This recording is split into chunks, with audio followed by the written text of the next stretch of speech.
વિદ્યાર્થી મિત્રો, અહીંયા આજે આપણે એક ખૂબ જ અગત્યની રીત જે છે અવયવ પાડવાની, જે છે દ્વિઘાત બહુપદી અથવા દ્વિઘાત સમીકરણના અવયવ પાડવા માટે મધ્યમ પદના વિભાજનની અગત્યની રીત.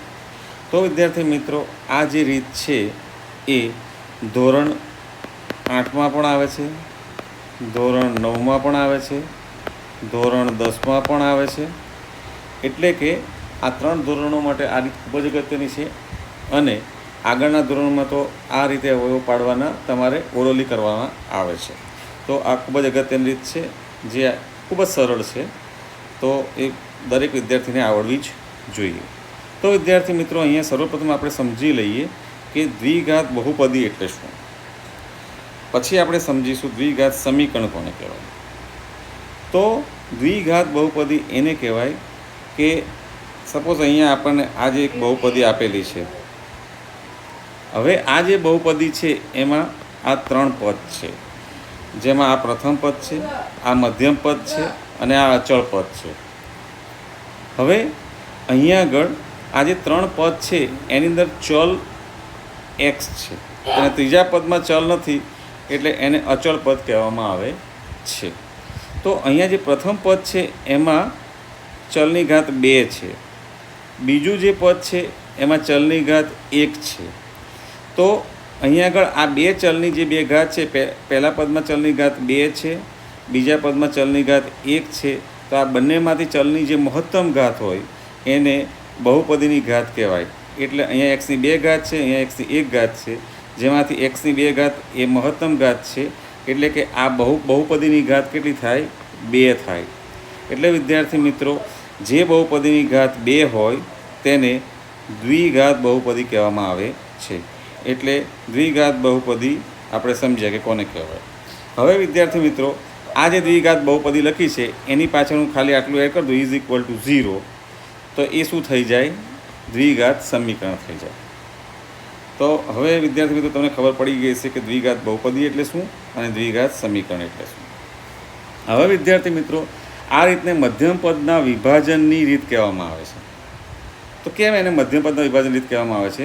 તો વિદ્યાર્થી મિત્રો, અહીંયા આગળ આ જે મધ્યમ પદ એટલે કે વચ્ચે જે પદ છે એને મધ્યમ પદ કહેવામાં આવે છે.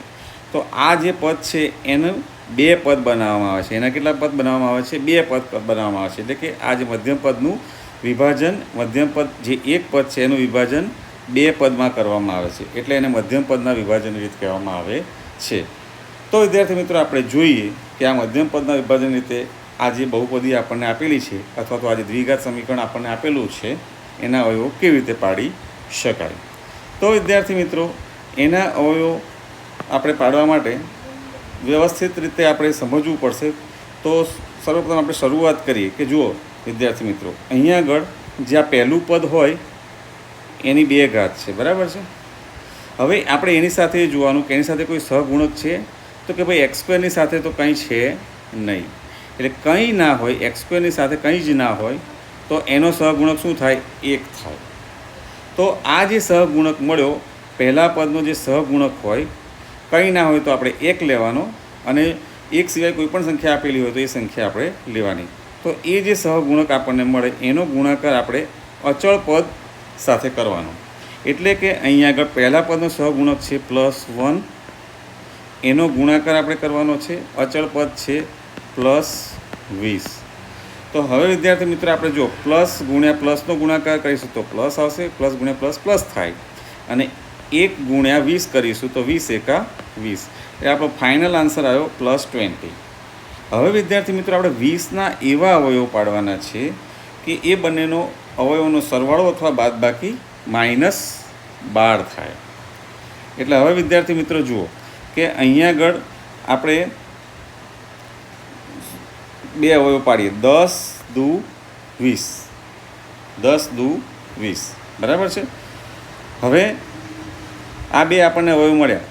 હવે અહીંયા જે મોટો અવયવ છે આ મોટો અવયવ છે અને આ નાનો અવયવ છે. તો મોટા અવયવ આગળ જે આ મધ્યમ પદની જે નિશાની હોય, એટલે કે અહીંયા આ જે નિશાની છે એ નિશાની મોટા અવયવ આગળ પહેલાં મૂકી દેવાની, અને પછી આ જે નાના અવયવ આગળ કઈ નિશાની મૂકવી એ માટે આપણે શું કરીશું તો કે ભાઈ -10ની અંદર હું +2 કરું તો -12 થાય કે -2 કરું તો -12 થાય.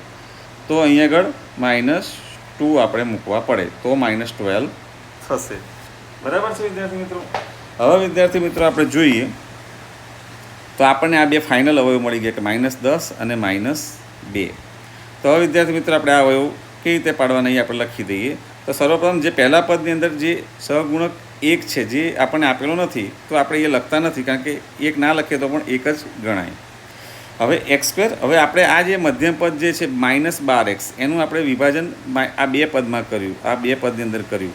એટલે આપણે પહેલાં લખીશું -10 અને એની જોડે અહીંયા આગળ x છે એટલે આપણે x લખવાનું. અને હવે બીજું પદ લખવાનું -2 અને x +20. તો હવે વિદ્યાર્થી મિત્રો આપણે આ રીતે લખી કાઢ્યું. હવે આના બબ્બેના ગ્રુપ બનાવી દેવાના. બબ્બેના ગ્રુપ બનાવ્યા પછી બંનેમાંથી પહેલા ગ્રુપમાંથી જે કોમન નીકળતું હોય એ કોમન કાઢવાનું. એટલે x કોમન નીકળે છે તો x -10 વધે કોમન કાઢવાથી, અને -2 જો કોમન કાઢીએ તો x -10 રહે.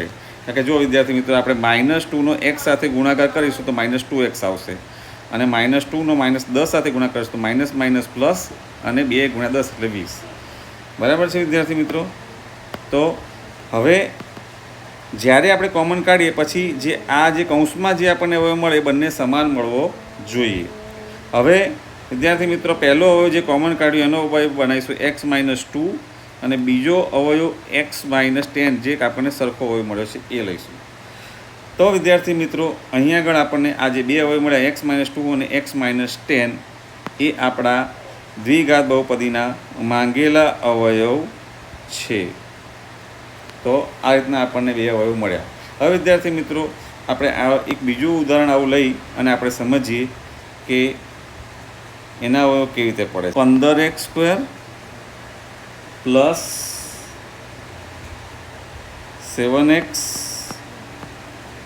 -2. તો વિદ્યાર્થી મિત્રો હવે આપણે આના અવયવ કેવી રીતે પડે એ આપણે જોઈએ. તો વિદ્યાર્થી મિત્રો અહીંયા આગળ પણ આપણે આગળ જે પ્રમાણે કર્યું એ જ પ્રમાણે કરવાનું છે, એ જ સ્ટેપ્સ આપણે કરવાના છે. તો સર્વપ્રથમ વિદ્યાર્થી મિત્રો અહીંયા જોઈશું કે અહીંયા x² નો સહગુણક કોણ છે, તો કે x² નો સહગુણક કોણ છે 15 છે. તો આ 15નો ગુણાકાર આપણે કોની સાથે કરવાનો છે, છેલ્લા પદ એટલે કે અચળ પદ સાથે. એટલે 15 જે છે એની આગળ કોઈ નિશાન નથી એટલે પ્લસ કહેવાય. એટલે +15 ગુણ્યા -2 એટલે પ્લસનો ગુણાકાર આપણે માઇનસ સાથે કરીશું તો માઇનસ આવશે. 15નો ગુણાકાર આપણે 2 સાથે કરીશું 15 દુ 30 આવશે, એટલે -30 થયા. હવે અહીંયા આગળ -30ના આપણે એવા અવયવ પાડીશું કે એ બંને અવયવનો સરવાળો અથવા તો બાદબાકી આપણને શું મળે, +7 મળે. તો વિદ્યાર્થી મિત્રો આપણે જાણીએ છીએ કે 10 તરી 30 થાય એટલે આપણને આ બે અવયવ મળ્યા 10 ગુણ્યા 3. હવે આપણી શરત અનુસાર જે મધ્યમ પદમાં જે નિશાની છે પ્લસની એ મોટો જે અવયવ છે એની આગળ આપણે મૂકી દઈશું અને પછી વિચારીશું કે 3 આગળ કઈ નિશાની મૂકવી. તો હવે 3 આગળ આપણે પ્લસ મૂકીશું તો +10 + +3 તો +13 થઈ જાય. એટલે હવે જો માઇનસ નિશાની મૂકીએ તો +10 - 3 એટલે +7 આવે. તો એ આપણો વ્યવસ્થિત રીતે આપણો જવાબ થશે. એટલે આપણા ફાઇનલ અવયવ થયા +10 અને -3. તો હવે આપણે આગળની જેમ અહીંયા આગળ બીજું સ્ટેપ લખી દઈશું 15x², કારણ કે 15 સહગુણક છે એટલા માટે 15x² લખવાનું, પણ એક સહગુણક હોય તો એક ના લખીએ તો ચાલે. હવે બીજું પદ આપણે લખીશું 10 અને અહીંયા આગળ x છે એટલે એની સાથે x લખવાનો. પછી આપણે -3 અને અહીંયા x છે, અહીંયા x છે એટલે ફરીવાર આપણે અહીંયા x લખીશું અને -2.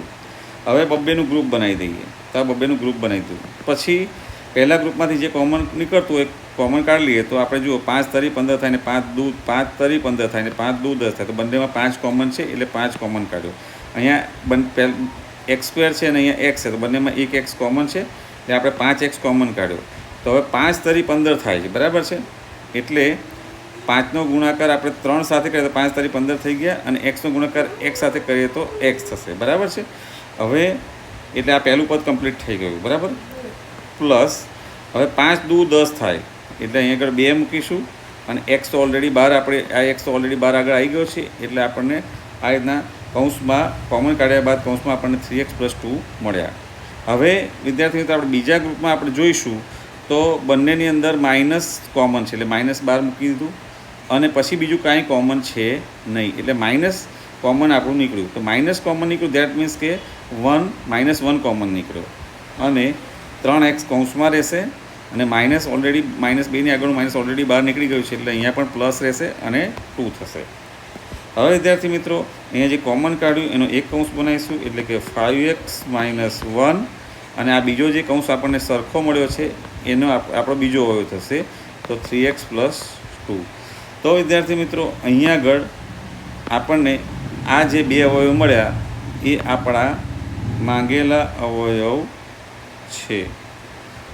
તો વિદ્યાર્થી મિત્રો આ બે રીત પ્રમાણે આપણે કોઈપણ દ્વિઘાત બહુપદી અથવા તો કોઈપણ દ્વિઘાત બહુપદીના જે સમીકરણના જે અવયવો પાડવાના હોય છે તો આ રીત પ્રમાણે આપણે સરળતાથી અને સહેલાઈથી આપણે અવયવો પાડી શકીએ.